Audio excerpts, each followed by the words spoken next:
All right, everybody, it's your boy Genius out at the range today again, making it happen. Have the Reflex from FN, the Reflex XL. So when I get these new guns, a lot of times I already knew I was going to compare it to the X Macro. That was already a given because of just how much it reminded me of that. Very familiar with it because I carry it a lot. But then, you put up the initial video, initial short for me, people start saying, compare it to this, compare it to this. And most of the time, the comparisons are just absurd. They're not even fair comparisons. And someone said, compare it to the MC9LS. And at first, without actually picking the LS up and looking at the two, I thought that's just a silly comparison. But then after I started looking at the two, I'm like, well, maybe not so much. They are, decently comparable. So I'm holding the Reflex right now because, of course, it's the newest one. I've already put a ton of videos up on the MC9LS. Put about 1,200 rounds to it. As you know, I do carry it some. And so I'm holding this because it's the newest one, of course. So we're going to talk about some of the differences immediately right out the gate. The very first thing you're going to notice is that this just, again, is way, way, way more comfortable in the hand with the thinner grip and the better texturing. You feel like you have a much better purchase on the gun and just how much lighter it is. Again, we are talking about ounces, but when it comes to a gun, trigger pull ounce, weight, pound, whatever, slide lengths, all of that stuff makes a huge difference when you're talking about a gun. This one, again, comes in just around 20 ounces and almost 24 ounces on the MC9LS. So it's almost like holding a red brick when you're holding the Canik in comparison to this. Again, a lot thinner, a lot better feeling in the hand. So that'll be the very first thing you'll notice. As you can see, the Canik is ever so slightly longer in the slide than is the Reflex, and just ever so slightly longer in the grip than is the Reflex. So it is a little bit larger, okay? The serrations on the Reflex is, again, deeper, more aggressive, more easy for me to manipulate the slide with them than is with the Canik. Both have front and rear serrations, but the serrations are just deeper, more aggressive for me anyway on the Reflex. So the front sight on the Reflex, it's my favorite. It's night sight. Looks like an Ameriglow, but I have not confirmed that. Orange, tritium field, blacked out rear, not serrated, but I do have a 1/8 co-witness. Just a single white dot on the front of the MC9LS, and you have the serrated blacked out rear. I do have the FX V22 Pro on the Canik, and it is a little thicker in the back, so I do not get that 1/8 co-witness. If I were to put this CCW Defender from Vortex on there, I would get about the same 1/8 or so co-witness, but I just really, really like that optic so much. My discount code for that optic is still good. Apparently it has been used about 108 times, so that means 108 people purchased that thing at my recommendation. I really, really appreciate that, and I have not gotten one single complaint. In fact, I got some congratulations, thank you, if you will, for recommending that optic. So either way, we would have a co-witness, but of course the sights are better with this being orange on the front and tritium field. We have a two-piece metal guide rod in the Canik and a single piece guide rod in the Reflex, and it is plastic, as I've already mentioned. You have a larger trigger guard on the Canik. As I was saying in a couple of the other videos, when I go to pull my trigger finger out of the guard here, it gets caught on the front. I feel like I'm having to bend my finger and kind of jam it in there. If one complaint I had about this, I wish the trigger guard was a little bit bigger, a little more maybe squared off. The Canik obviously has a 3-slot light rail up front. This only has a single, which I'm fine with. Either way, you can mount your lights, lasers, whatever you want to put up there. Obviously, it's not even worth spending a bunch of time talking about. Of course, the trigger is just, it's not even worth talking about. The trigger's way better in the Canik. You know that. Everybody that has one knows that. So it's not even worth talking about. Trigger's better in the Canik. Nothing else needs to be said. Okay, better serrations on the Reflex, better sights on the Reflex. The slide is much smoother, easier to manipulate than it is on the Canik. The Canik is pretty heavily sprung. I mentioned that in the original videos, but I imagine it will handle the 124, the Plus P, the 147 a lot better than the Reflex probably would. Again, the texturing is better for me anyway on the Reflex, and I think besides all of that, right, that what really matters is, you know, how does it shoot? How do I shoot with it? So again, like I said, the trigger guard on the Canik just much larger, more easily able to get your finger in and out of there, and it is serrated on the front of the trigger guard. So you do have the index or the texturing up where your support thumb would rest, or memory pad, if you will, on the Canik. You do not have that on the FN. Both are relatively easy to take down. The Canik is, of course, ambi on the slide lock. Neither one of them is ambi on the mag release, but they can, of course, be swapped around, and neither one of them have a manual thumb safety. Okay. The mag well on the bottom of the Canik is, you know, it's flared-ish, let's say that. There is not much of any kind of flaring on the bottom of the FN. But when you're talking about Canik, right, value has to come into the conversation. It just does, okay? And what do I mean by that? Well, you get a nice carrying case, you get a holster, you get tools, you get 2 back straps, you get a little punch tool. I mean, what else do you get in that thing? You get a mag loader. I mean, there's just a lot of value there. You get a lot for what you pay for, right? I think I paid, I typically don't, well, scratch that. It's no longer allowed to mention price on YouTube, so I can't say that. So, caught myself on that one.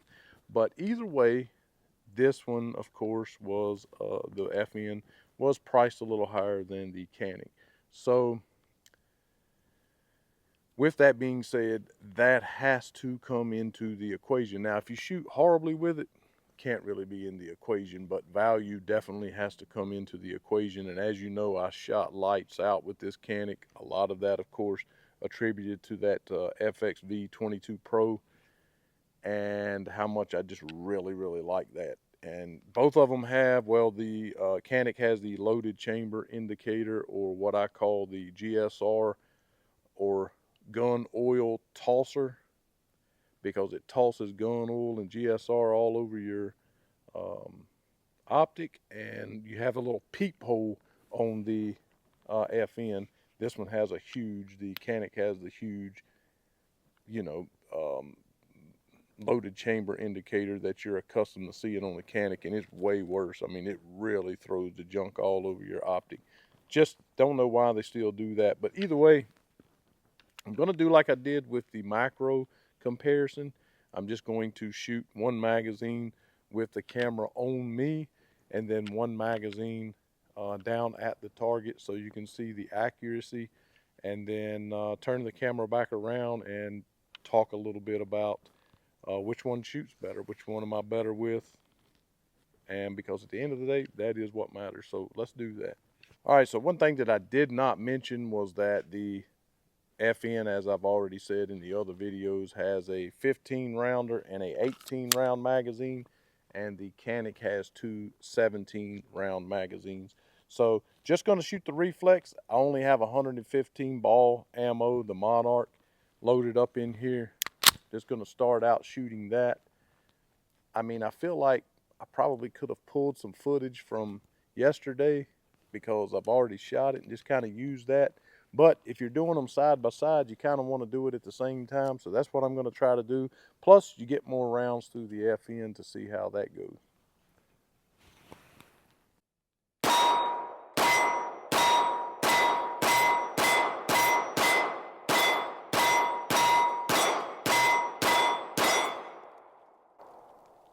Getting that trigger Finger stuck in there. That aggravates me. I don't know why I let that stuff aggravate me, but it does. Either way, man, just wore out the center of that target. This is the first shots that I've shot at the range today. So not bad. Again, not hating the FN. Actually liking it quite a bit. So let's do the same thing, same ammunition with the MC9LS, and see if we can, you know, right now I'm just like recoil, shootability, you know, staying on target, flat shooting, all that kind of stuff. Then we'll do the accuracy test like we did yesterday.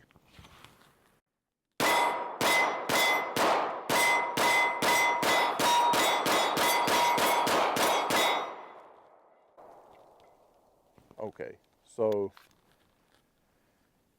obviously, I mean, whether it picks up on camera or not is irrelevant. Obviously, and again, attributed just to that slightly longer barrel and just the sheer weight. I mean, we're talking about 4 ounces in a weight difference, so which is, like I said, huge in a firearm. So just that sheer weight, you would expect for it to handle the recoil better, the beefier recoil spring. So of course the Canik shoots better. It handles the recoil better, let's put it that way. So I'm going to get the targets turned around.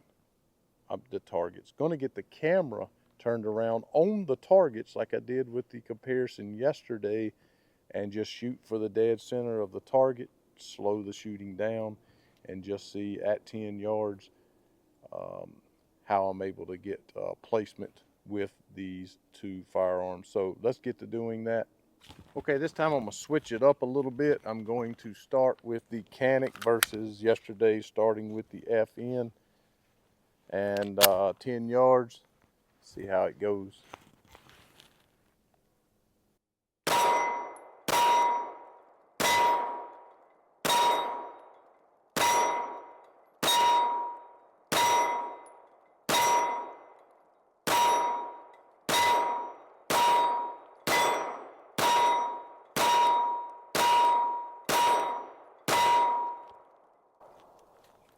Wow, forgot how good this thing shoots.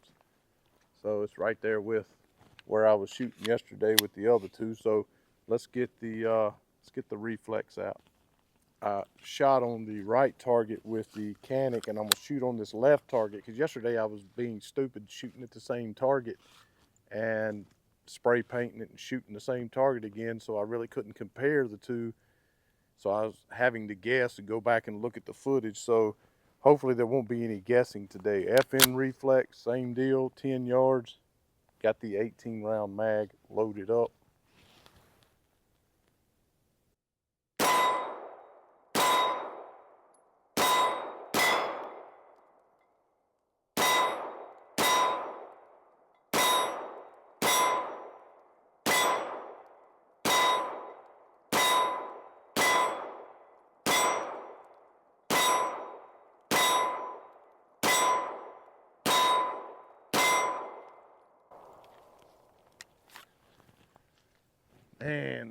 Man. I double tapped that one. Can't believe I did that on the reflex trigger, but I did. That's what happens when you're shooting a gun like the Canik with an amazing trigger, and then you go to one with a average at best. But that ain't too bad. I mean, I was hitting the same spot. Man, I don't know. That's really close.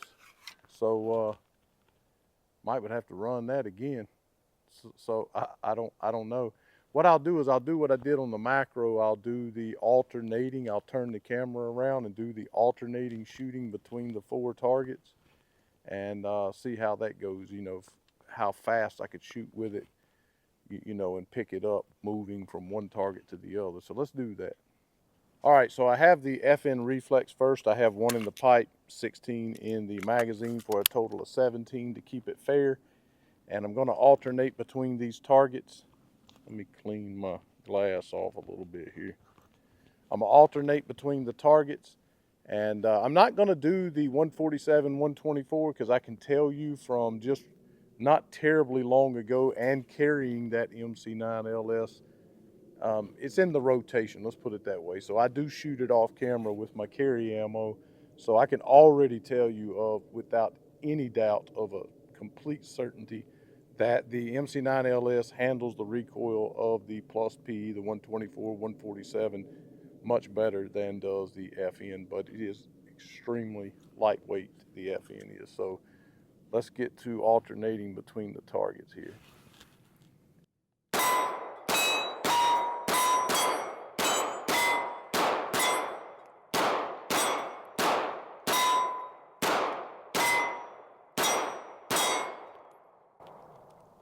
I don't know how many people, you know, go outside and shoot that is watching, or you shoot indoors or whatever, but I tell you, sometimes it's almost not fair. You really appreciate those compensated guns that kind of disperse the smoke away from you when there's no breeze, because when you're shooting directly into the sun and that you start getting a plume of white smoke across your target, and when you come to alternate and you're just blinded by the smoke, it's a real thing is what I'm trying to say. But it should be a fair comparison, because that'll be a symptom of both of them.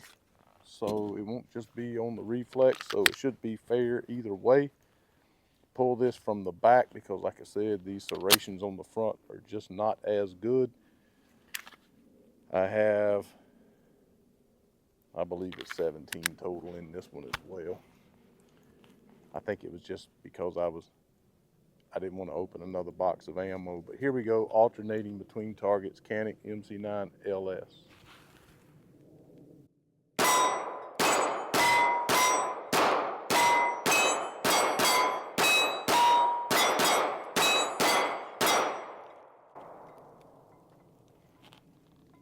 Wouldn't have been me if it was... Oh, you thought I was going to John Wick that, didn't you? Yeah, I did it. That rate the John Wicks, what I'm trying to say. I wasn't going to do it. I was going to let the haters not get all tore up today, give them a video, you know. But then I decided, why not? Let's John Wick it. So, rate the wick. What I'm saying. Either way, very, very obvious that with the better trigger, the added weight, the more well-managed recoil, definitely was staying on target. I'm going to probably regret bringing this gun out to the range today, because I had actually forgotten with just ball range ammo how much fun this thing is to shoot. It is an absolute blast. Just crazy to me how well I can stay on target, that phenomenal trigger. So where am I at with the whole thing? Well, consider the value, what you get with the Canik, right? Never mind some of the things that are a little bit better on the FN Reflex. Here's what it's going to come down to for me. So when I carry this, I know that I'm carrying it, right? When I squat down, sit down, bend over, again, the added girth, the added weight with this, I know that I'm carrying this gun, right? With the Reflex, when I was carrying it around yesterday in the house and so forth, I actually forgot. When I was walking out the door, I was like, oh, dang, oh, wait a minute, I do have a gun. It carries really, really well. And until you hold it in your hand and see just how firm a purchase you have on that gun, and just how feather light it is, it's just light. It definitely carries better. So that has to come into the equation. It's not like I shot bad with the FN, but definitely shot better with the MC9LS, which I expected to do, because again, I like this optic better, believe it or not. Yes, more so than the Vortex.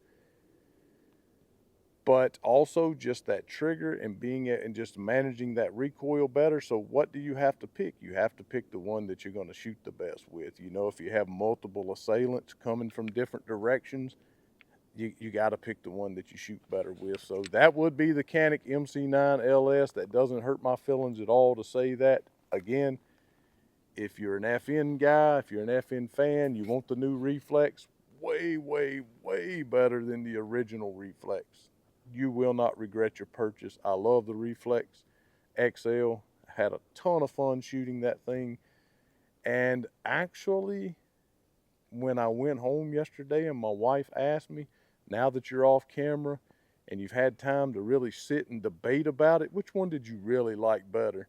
I'm like, good grief. Like, either one of them were going for me, the X Macro or the MC9, or the Reflex, and I had to carry one or the other. Obviously, my feelings would not be hurt, but honestly, I kind of feel like I wanted to give a little bit of an edge to the Reflex over the X Macro, just simply because I shot just as good with both of them. The co-witness with the optic on the Reflex versus the no co-witness on the SIG, and just carrying better and shooting just as good with both. I think I have to give the edge a little bit to the Reflex, but not so much with the Canik. Canik MC9 wins the day. Which is better? No questions. I'm not torn about it in any way like I was with the X Macro. Canik MC9 all day, every day, twice on Sunday. Thanks so much for watching. Speaking of Sunday, if you don't know Jesus Christ as your Savior, be sure that you take care of that today. If you don't know how, ask me. I'd be glad to share that with you. Check me out on Patreon. $5 a month. You can cancel anytime. All of that money will go directly back into the channel buying ammo to do these reviews. Also, you can go to gsquaredtactical.com. Click on the 3 lines in the corner. Little screen will drop down. Support the channel. Click on that. You can donate directly to me through there. Also, I get the super thanks if you want to use that as well one time through YouTube. Again, every bit of that will go back into ammunition and reviewing these guns. Thanks so much for watching. Hit the thumbs up. Be sure to subscribe. If you think you are, be sure you are. And if not, resubscribe. Set your alerts so you know when new videos are going up.